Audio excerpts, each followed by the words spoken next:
Comment vous réconcilier avec votre enfant intérieur? Quelle est la voie pour cette réconciliation? L'exécution de tout ça va être l'affaire de chacun. Bien entendu, chacun aura sa manière toute particulière pour se parler, pour communiquer avec soi-même. Mais au moins, quelle est la voie? Par où pouvez-vous commencer? Par où aller? Se réconcilier avec son enfant intérieur, c'est se reconnecter avec la joie, avec une certaine insouciance, avec la capacité de s'émouvoir des belles choses dans la vie, de les remarquer, d'être heureux pour des petites choses. Voilà ce qu'il nous donne à notre enfant intérieur, et certainement beaucoup plus. Il nous permet aussi, cette réconciliation nous permet aussi de nous réconcilier avec notre passé et de prendre soin de nous-mêmes. Alors comment faire pour vous réconcilier avec votre propre enfant intérieur?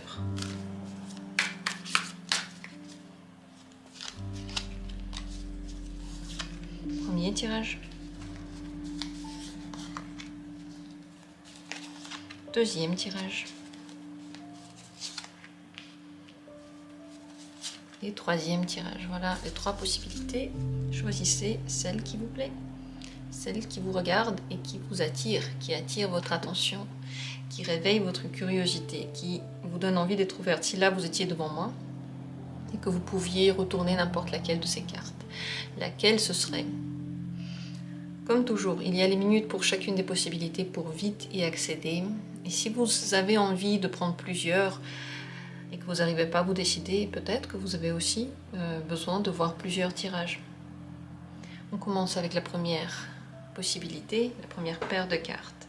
Pour vous réconcilier avec votre enfant intérieur, la papesse et le cavalier d'épée. Vous avez besoin de vous reconnecter à votre inconscient. Donc cette réconciliation passe par cette sagesse de l'inconscient et par le fait de dire ce que vous pensez. Mais d'abord, il faut se reconnecter à cet inconscient-là, à cette sagesse-là, à cette connaissance qu'il y a en vous, à une certaine paix qu'il y a en vous.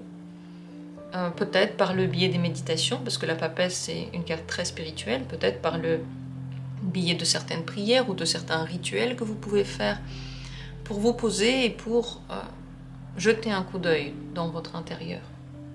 Une fois que tout ça se sera fait, que vous allez avoir un accès et un lien avec vous-même. Et ça peut prendre quelque temps, surtout si vous faites de la méditation, n'attendez pas dès la première séance de 5 minutes que vous allez tout de suite avoir un très bon lien avec vous-même. Mais au bout de quelques semaines, il y en aura déjà un. Et en deuxième point, commencez à dire ce que vous pensez.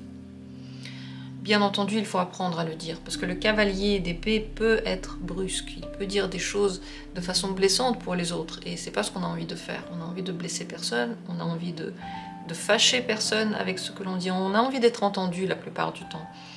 Donc pour être entendu, il faut dire les choses de façon concrète, de façon émotionnelle, en tirant ces informations de vos émotions intérieures. Et de façon honnête, ça c'est le plus important, devenir plus honnête. Et peut-être aussi ça va vous pousser à agir sans trop réfléchir. Vous allez être guidé par ces méditations et par ce lien avec vous-même. Vous allez prendre des décisions plus rapidement parce que vous allez mieux avoir la sensation qu'est-ce qui est juste, qu'est-ce qui est faux. On va demander dans quelques instants en quoi ça va vous réconcilier avec votre enfant intérieur, mais je pressens déjà que lorsque vous étiez enfant, vous aviez ces capacités-là et vous étiez beaucoup plus sûr de vous et peut-être que vous aviez beaucoup dit ce que vous pensez. Certainement, on vous a empêché de le faire. D'où il y a eu ce conflit entre vous maintenant et vous, enfants. Donc, pourquoi est-ce que c'est la voie de la réconciliation pour vous? Parce que ça réveille votre toute première énergie, celle qui jaillit de vous dès les premiers instants de votre vie. C'est le feu, c'est la volonté que tout aille bien, c'est l'espoir dans la vie, la motivation dans le jour de demain et surtout l'optimisme. Donc le fait de dire ce que vous pensez et de le dire de la bonne façon, qu'est-ce que c'est la bonne façon? Déjà, il faut pas du tout rendre les autres responsables de quoi que ce soit, ne pas faire de reproches. Vous pouvez juste dire votre position, votre avis, en faisant part de vos émotions. Par exemple, je sais pas, vos parents vous disent encore une fois que ce que vous avez fait, c'est vraiment pas super et que vous auriez pu mieux faire. Dans votre tête, vous vous dites, mais de quoi je me mêle? Je suis déjà un adulte depuis belle lurette, et me voilà mon parent qui encore et encore me dit des choses. Eh bien, le lui dire, ce serait pas de dire, à cause de toi, je me sens pas bien, tu n'as pas à me dire ça,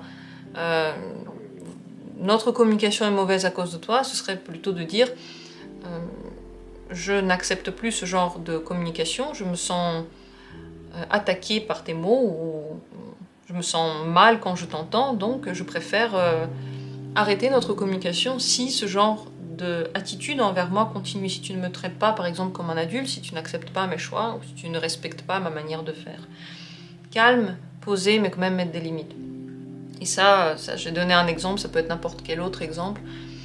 Le plus important, c'est de ne pas rendre les gens responsables et de ne pas faire de reproches, parce que ça, personne n'aime, tout le monde y réagit mal, ça n'amène jamais à aucun bon résultat.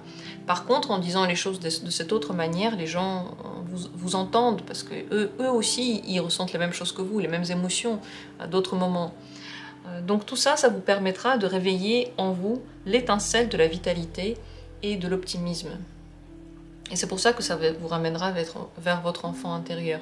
C'est dans ça que réside le conflit, c'est que vous ne dites pas ce que vous pensez et que vous n'êtes plus du tout en lien avec vous. Ça va vous permettre aussi de retrouver ce lien. Et pour méditer, vous pouvez d'ailleurs lire des livres sur la méditation, apprendre à le faire. Vous n'êtes pas obligé de le faire comme vous ne savez pas comment et puis vous essayez. Vous pouvez aussi vous renseigner là-dessus, parce que vous entrez dans votre monde intérieur grâce à votre intelligence, c'est la voie. Ce que vous devez savoir sur le lien qu'il y a maintenant entre vous et votre enfant intérieur, la lune, c'est un lien qui peut être source de souffrance et d'inquiétude, de peur chez vous. Il est présent, il peut être même très inconscient. Tout ce qui se passe entre vous et vous peut être inconscient. Vous pouvez parfois ne pas vous rendre compte consciemment de certains mécanismes qui sont en train de se jouer, mais vous ressentez toujours une émotion, et souvent ce sont des émotions négatives, c'est là que vous êtes en lien. Donc pour le moment, ce lien-là n'est pas parfait, parce que la lune, ce n'est pas une mauvaise carte, c'est une carte vraiment de l'inconscient, mais ce n'est pas une carte de joie ou de possibilité. Elle peut amener des problèmes sur le chemin, ou en général, elle peut nous mettre dans un état très profond dans lequel pratiquement on dort. Voilà, donc en ce moment il y a ce lien, il est très important pour vous, il serait très important d'ailleurs de le rétablir, de le soigner, de le guérir. Pour le moment, c'est votre enfant intérieur qui s'inquiète lorsque vous vous inquiétez. Voilà ce que l'on peut découvrir à travers ces cartes. Et sur la chaîne, pour les abonnés, j'ai, je crois, quelques tirages concernant le lien avec notre enfant intérieur, et je vais en refaire prochainement. Si vous voulez aller plus encore loin dans ce thème, vous pouvez rejoindre la communauté et profiter de ces vidéos-là aussi. Continuons avec la deuxième possibilité. Si vous l'avez choisi, regardons comment vous réconcilier avec votre enfant intérieur. Le soleil et le 7 d'épée.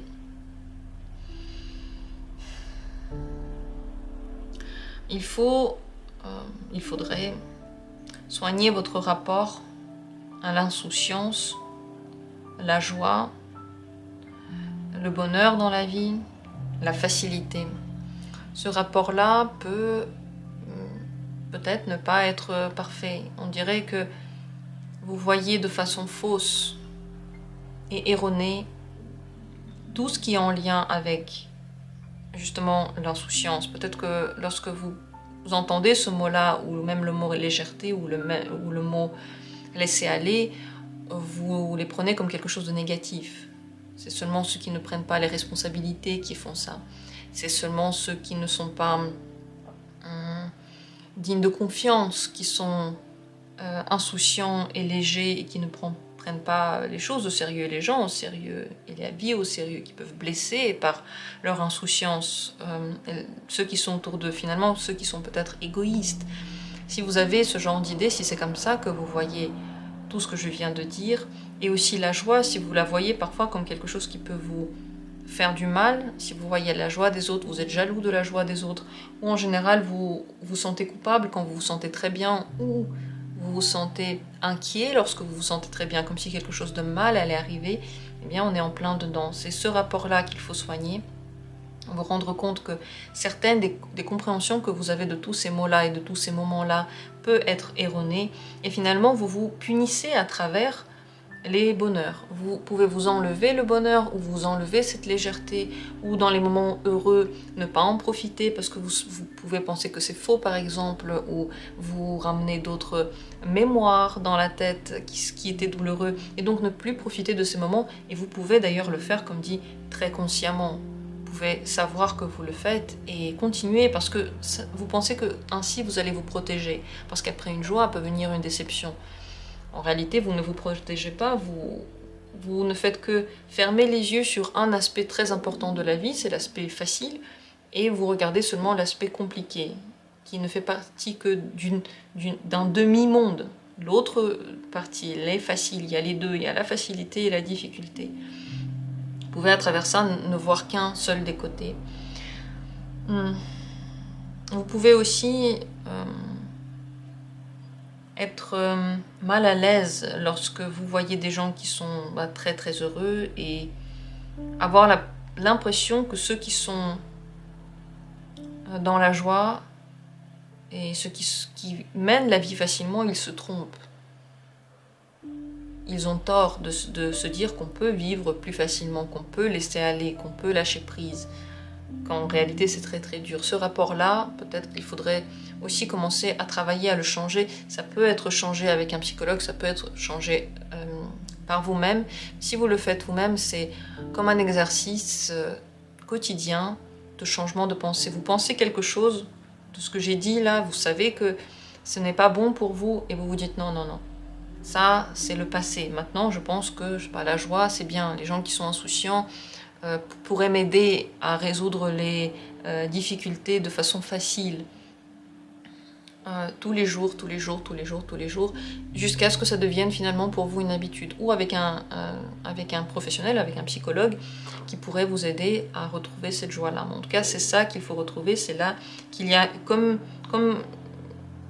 une déviance de l'esprit. Il a pris toutes ces choses positives et il les a tournées dans une autre compréhension qui n'est pas positive du tout. Pourquoi est-ce que c'est la voie pour vous de la réconciliation avec votre enfant intérieur?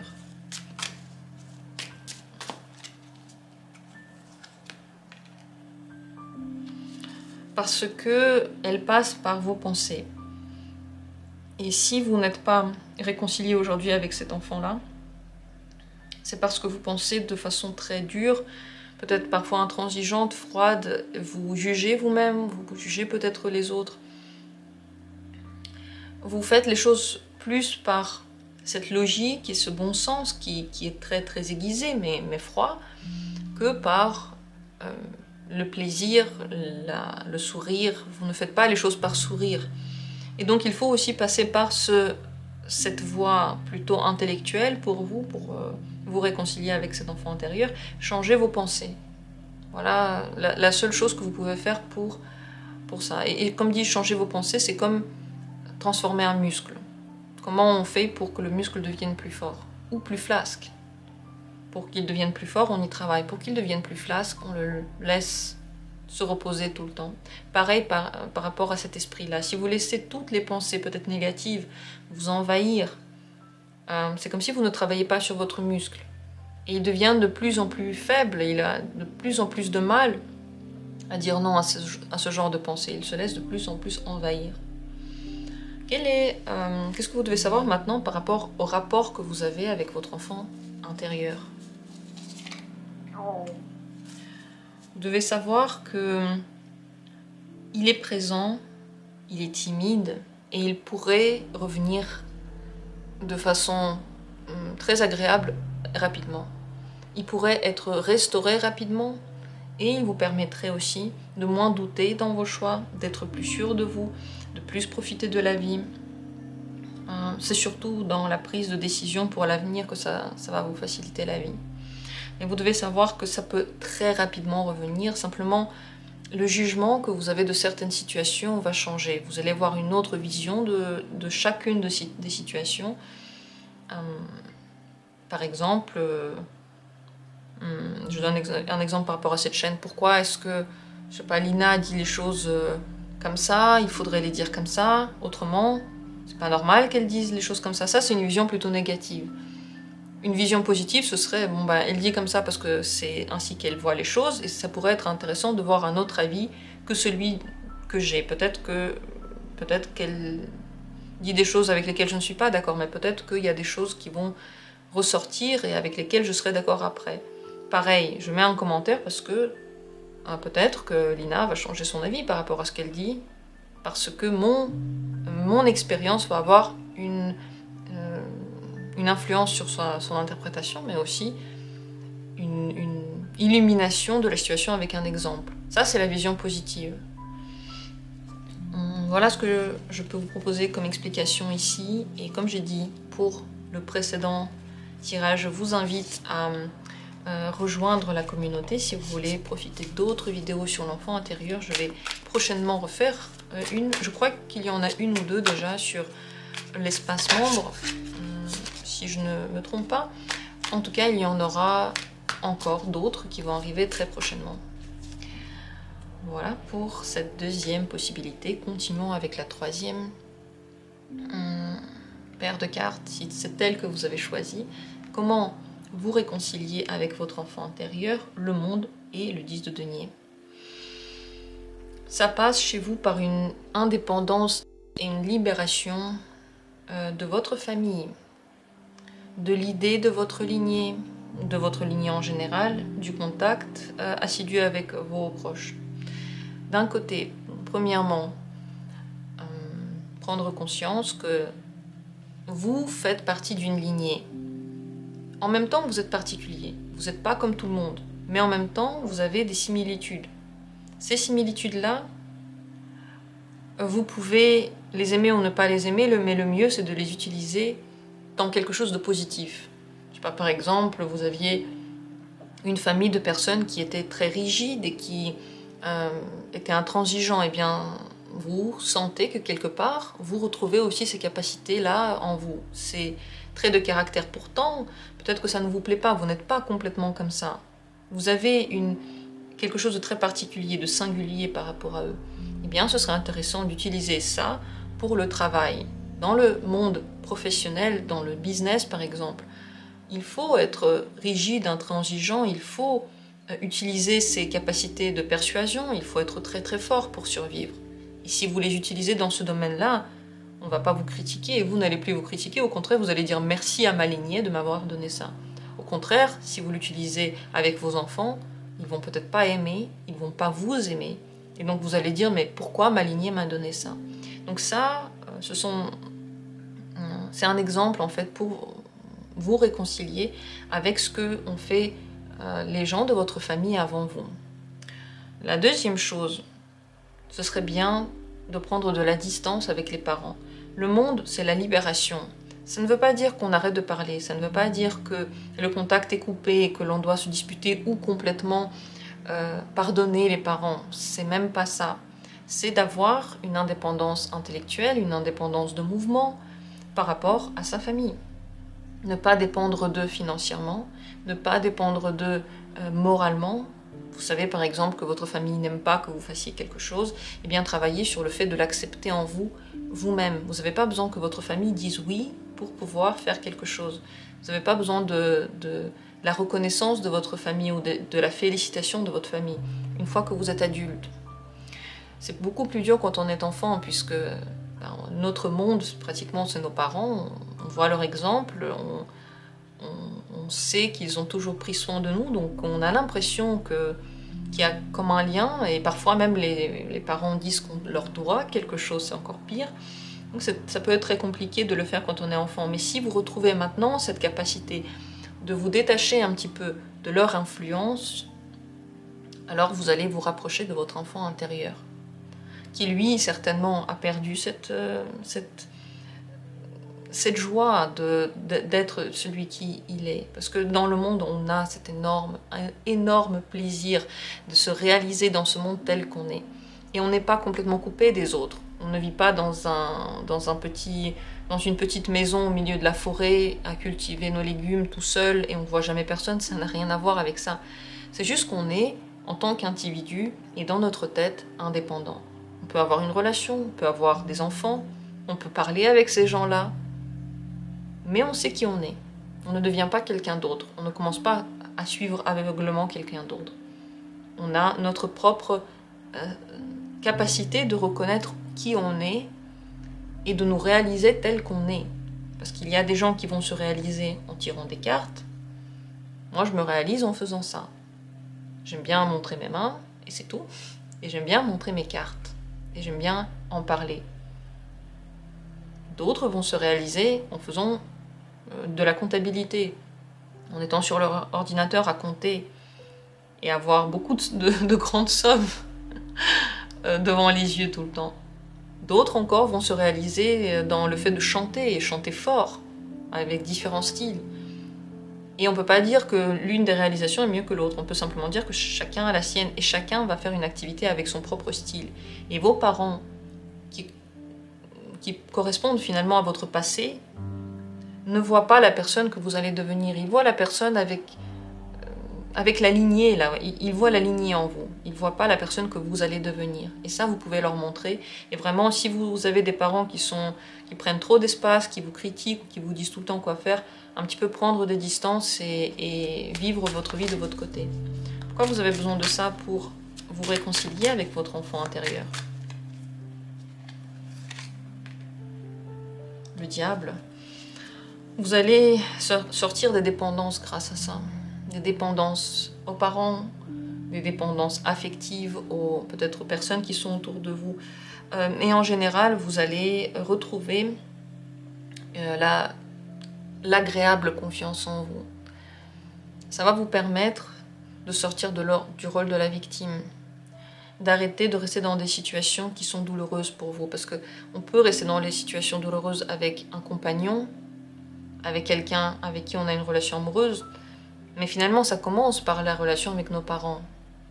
On n'a pas coupé le cordon, on n'a pas réussi à se détacher de leurs avis, et alors on reste attaché aussi aux personnes qui sont nos partenaires ensuite, nos partenaires amoureux, même nos partenaires de travail. Donc ça va vous permettre d'avoir une indépendance, une capacité à voir à quel moment vous souffrez et à vous détacher de cette souffrance-là. Celle que vous connaissez très certainement depuis votre enfance, celle qui est comme votre amie, qui vous a peut-être beaucoup accompagné pendant cette vie.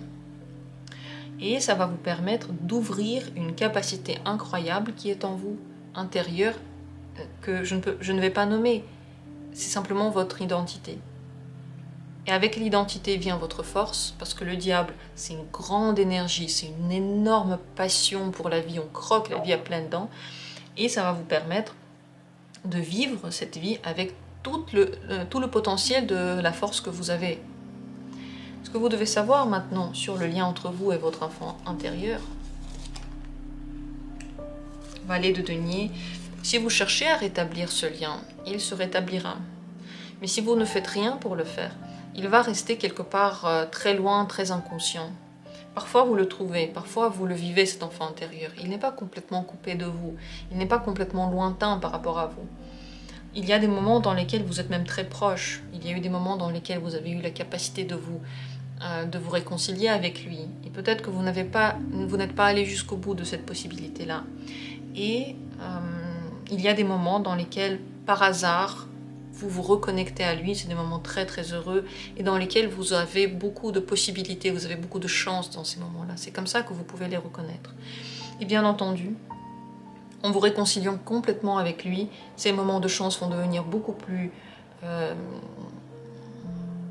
nombreux, excusez-moi, dans votre vie, beaucoup plus forts également.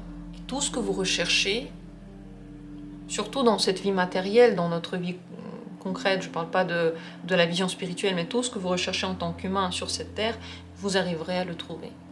Donc très important pour vous, nous avons aussi tiré plusieurs majeurs ici, signe que cette réconciliation est primordiale pour vous et que c'est possible que vous ne travaillez pas maintenant toute votre énergie jusqu'au bout. Peut-être que vous l'utilisez, cette énergie, parfois pour détruire vous-même, autodestruction, peut-être pour détruire vos relations, peut-être dans des relations dans lesquelles vous n'êtes pas heureux. Et donc vous faites énormément d'efforts, vous souffrez énormément. Là, cette énergie part, au lieu de partir dans quelque chose de constructif dans votre vie, qui pourrait vraiment donner d'incroyables résultats, peut-être dans le travail, peut-être dans les relations, dans vos projets personnels. On est terminé ainsi avec la troisième possibilité. Et comme pour les autres tirages, je vous invite à, si ça vous intéresse de vous plonger encore plus dans le thème de l'enfant intérieur, à visiter et rejoindre la communauté pour profiter d'autres vidéos. Il y a déjà des vidéos présentes sur cet espace qui parlent de l'enfant intérieur et de notre rapport à lui, et très prochainement je vais en faire d'autres, donc si ça vous intéresse, n'hésitez pas à rejoindre la communauté. Merci à tous d'avoir profité de cette vidéo, d'avoir été là, je vous embrasse et comme toujours, on se reverra bientôt pour d'autres vidéos intéressantes.